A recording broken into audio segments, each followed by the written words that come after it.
फटाक्याच्या कारखान्याला लागली आग, लाखोंचे नुकसान। नाशिक शहरालगत असणाऱ्या शिंदे पडसे या गावी फटाक्यांच्या कारखान्याला आग लागली असून लाखोंचे नुकसान झाले आहे। वेळीच अग्निशमन दलाचे कर्मचारी दाखल झाल्यामुळे मोठा अनर्थ टळला। नाशिक येथील शिंदे येथे असलेल्या एका फटाक्याच्या गोडाऊनला भीषण आग लागल्याची घटना घडली आहे।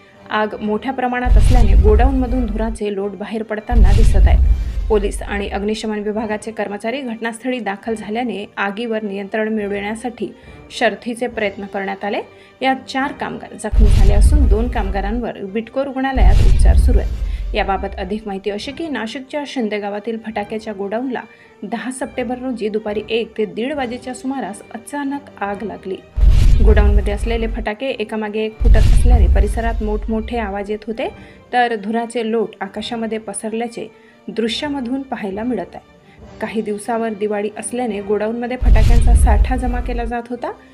गोदामात फटाक्यांचा माल उतरविण्यासाठी ट्रक आलेला असताना आग लागल्याची माहिती मिळाली आहे। आगीत 4 कामगार जखमी झाल्याचे समजत आहे। आग नियंत्रणात आल्यानंतर याबाबत पुढील चौकशी केली जाणार आहे।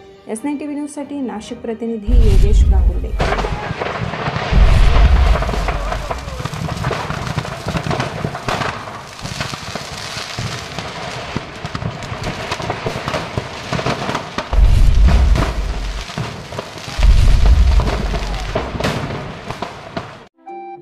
आपल्या चॅनलला नक्की सबस्क्राइब करा, बेल आयकॉन दाबायला विसरू नका।